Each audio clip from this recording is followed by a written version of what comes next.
तो दे ब्रॉगली ने फ्रांस के रहने वाले एक वैज्ञानिक थे जिन्होंने ये बताया कि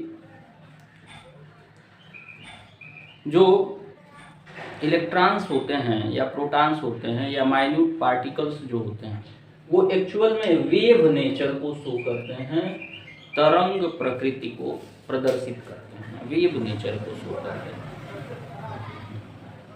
ये वेव के तरह के नेचर को शो करने का काम करते हैं।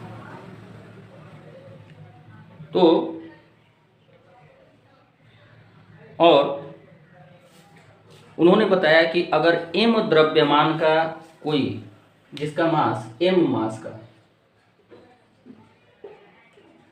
मास जिसका m मास का अगर कोई पार्टिकल है, पार्टिकल m मास का कोई पार्टिकल है और वो v वेलोसिटी से चल रहा है, इसकी वेलोसिटी जो है वो v है, m मास का कोई पार्टिकल है, v वेलोसिटी से चल रहा है, तो उसका वेव लेंथ जो होगा, वेव लेंथ मान लिया कि इसका वेव लेंथ जो है वो लैम्डा है। तो और मोमेंटम इस पार्टिकल का जो है वो मोमेंटम को p से डिनोट करते हैं। आप लोगों को पता होगा, फिजिक्स का बहुत ही बेसिक थिंग है, 9th वगैरह में बताया जाता है।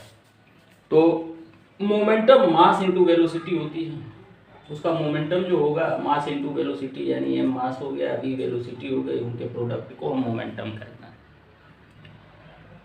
तो इस वेव लेंथ और मोमेंटम में उन्होंने संबंध बताया कि अगर वो v वेलोसिटी से चल रहा है, जिसका मास जिस पार्टिकल का m है और उसका वेव लेंथ लैम्डा जो होगा, अगर वो वेव की तरह बिहेव करे तो वेव लेंथ लैम्डा जो होगा उसका मोमेंटम के साथ क्या रिलेशन होगा।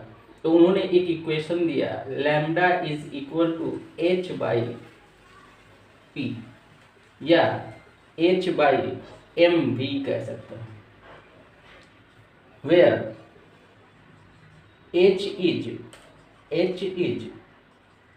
प्लांक कांस्टेंट, प्लांक्स कांस्टेंट, ये प्लांक का नियतांक है, प्लांक का कांस्टेंट है।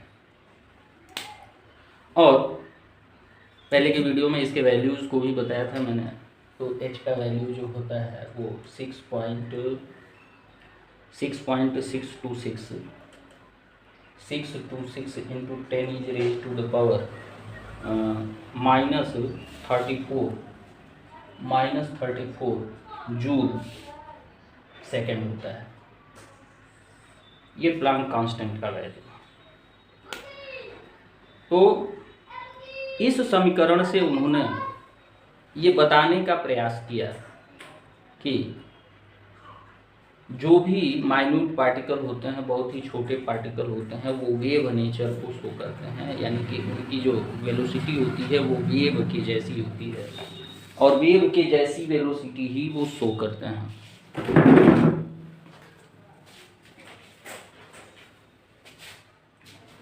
बाद में 1926 में इन्होंने ये बात कही थी, 24 में ये बात कही थी, और 1927 में डेविसन, जर्मर और टॉमसन जैसे वैज्ञानिकों ने प्रयोगों से यह सिद्ध कर दिया कि एक्स किरणों के समान, जैसे एक्सरेज थे, पीछे के वीडियोज़ जिन्होंने देखा होगा वो एक्सरेज से परिचित होंगे, और अगर पीछे के वीडियोज़ आप लोगों ने नहीं देखे हैं तो चैनल को सब्सक्राइब करें, वीडियोज़ को देखें, तभी बातें अच्छी तरह से समझ में आएंगी आप लोगों को।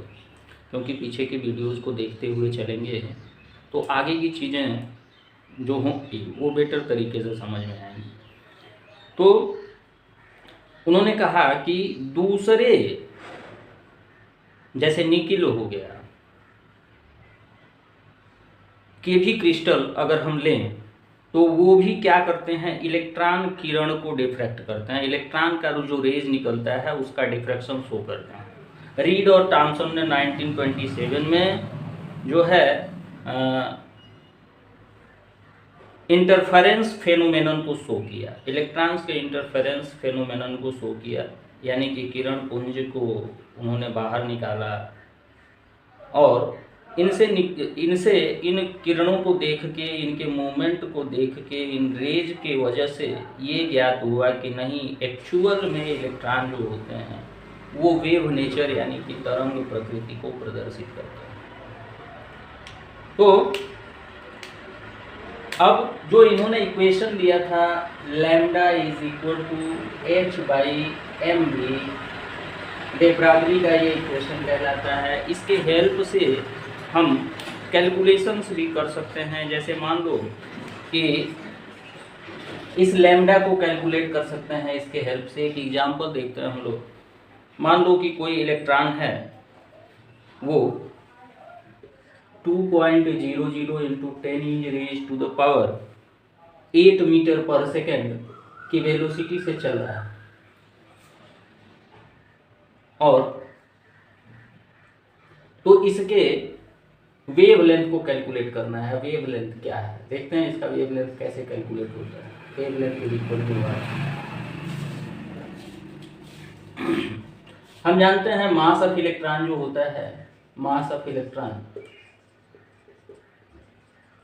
Is equal to 9.1 into 10⁻⁻31 kg होता है।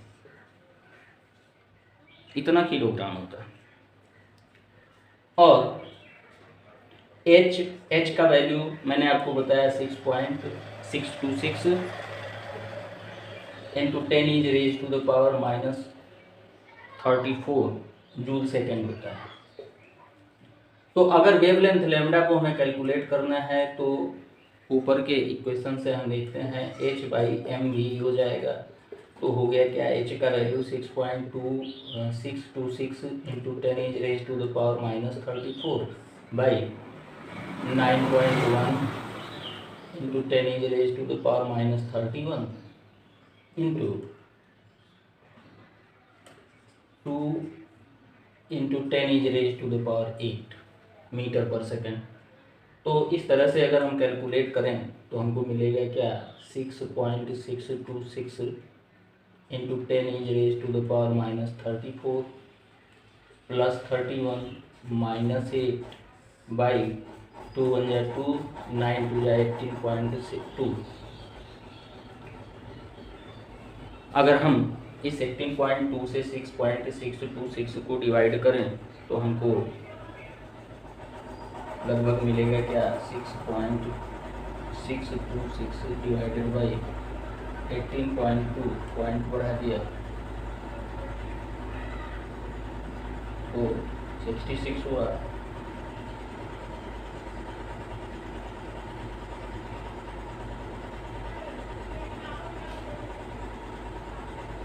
इस पॉइंट को हटा दिया तो 66 हो गया और एक पॉइंट बढ़ा दिया तो ये यहाँ आ गया। अब 3 टाइम डिवीजन जाएगा,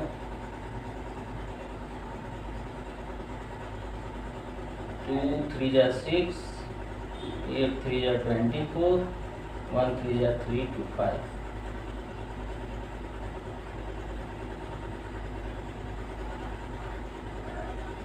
6 1 1 6 उतार लिया तो अब डिवीजन जाएगा हमारा 6 टाइम,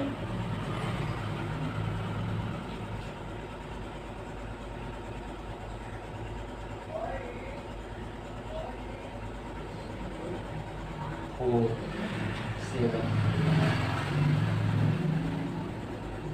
1 0 ऑटोमेटिक पड़ जाता है।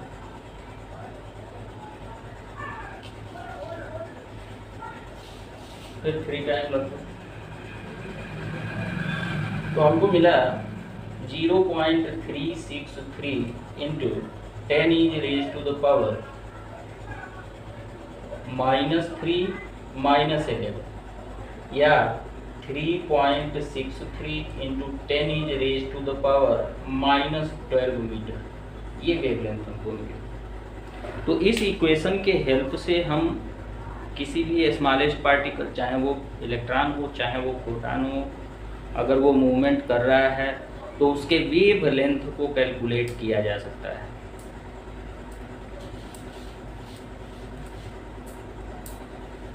अब क्योंकि हम जानते हैं कि यह एक चार्ज्ड पार्टिकल है, यह एक चार्ज्ड पार्टिकल है, और चार्ज्ड पार्टिकल अगर मूव करता है तो एक इलेक्ट्रिक फील्ड प्रोड्यूस होता है। इलेक्ट्रिक फील्ड प्रोड्यूस होता है मतलब इलेक्ट्रिक पोटेंशियल प्रोड्यूस होता है। उस पोटेंशियल इलेक्ट्रॉन के मूव करने की वजह से, मोशन में होने की वजह से, एक्सीलरेशन में होने की वजह से क्या होगा, एक पोटेंशियल प्रोड्यूस होगा। तो एक्सीलरेटेड इलेक्ट्रॉन, देखते हैं हम, एक्सीलरेटेड इलेक्ट्रॉन की वजह से उसका जो वेव लेंथ है और उसके एक्सीलरेशन के वजह से जो पोटेंशियल प्रोड्यूस हुआ उसमें क्या रिलेशन है। तो relation between potential and wave length of an accelerated electron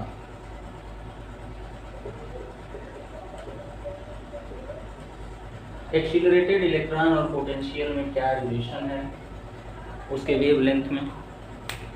तो हम जानते हैं कि अगर कोई इलेक्ट्रॉन मूव कर रहा है तो उसकी काइनेटिक एनर्जी जो होगी, kinetic energy of electron is equal to half mv²। v किसका, इलेक्ट्रॉन का, हाफ mv²। और यही जो काइनेटिक एनर्जी इलेक्ट्रॉन की होगी वो पोटेंशियल के बराबर होगी।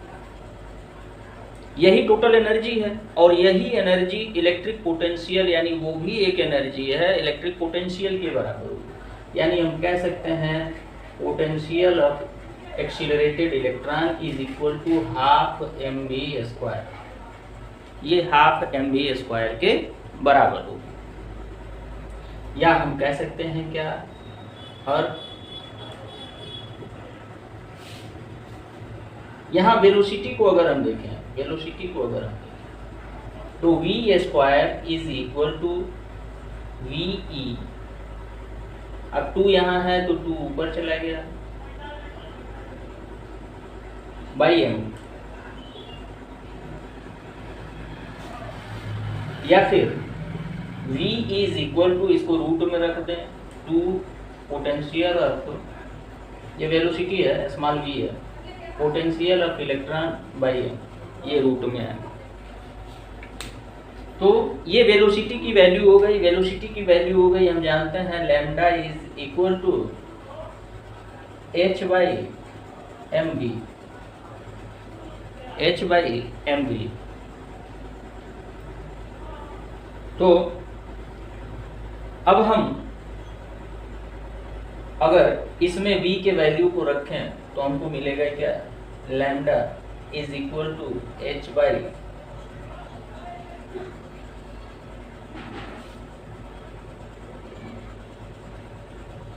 अंडर रूट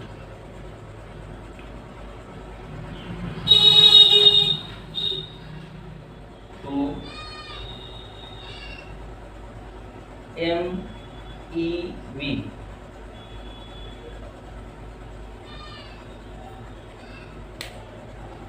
इस समीकरण को से यह ज्ञात होता है, ये समीकरण हमको ये बताता है, ये जो इक्वेशन हमको मिला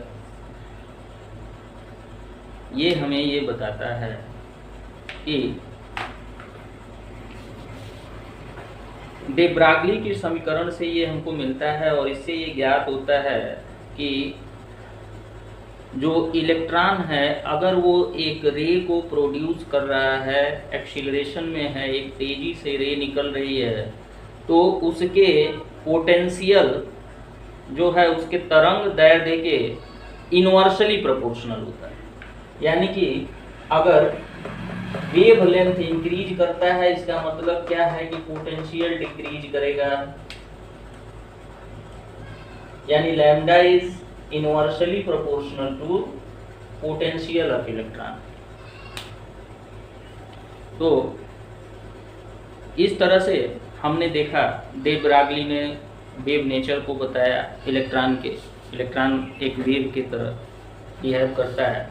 तो हम पाते हैं इस तरह से कि इलेक्ट्रॉन जो है ड्यूअल नेचर का होता है, उसमें पार्टिकल के भी जो है कैरेक्टर होते हैं और वेव के भी कैरेक्टर होते हैं। मतलब इलेक्ट्रॉनों का जो डिफ्रैक्शन है वो वेव नेचर को बताता है, इलेक्ट्रॉनों का डिफ्रैक्शन जो है। और रदरफोर्ड, नील बोर, सोमरफेल्ड ने जो परमाणु का स्ट्रक्चर जो है, समरफील्ड या फिर नील बोर या रदरफोर्ड, इन्होंने जो भी परमाणु स्ट्रक्चर बताया, एटम का स्ट्रक्चर बताया, जो भी मॉडल इन्होंने बताया, वो जिस प्रयोग पे आधारित थे वो प्रयोग क्या मान के किया गया था? Particle. Electron act like a particle, मतलब इलेक्ट्रॉन एक पार्टिकल है, सूक्ष्म पार्टिकल है, यही मान के वो एक्सपेरिमेंट्स किए गए।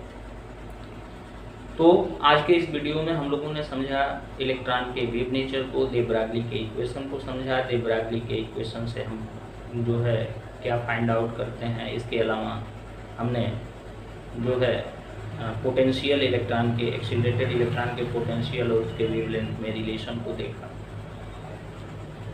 अब आगे के वीडियो में हम कुछ मॉडर्न लॉज को पढ़ेंगे, लाइक हाइजेनबर्ग का अनिश्चितता का सिद्धांत, uncertainty principle of Heisenberg, and also quantum mechanics पढ़ेंगे हम, quantum mechanical treatment hydrogen atom के लिए पढ़ेंगे, एटॉमिक ऑर्बिटल को जानेंगे। तो आज के लिए इतना ही। Thanks for watching.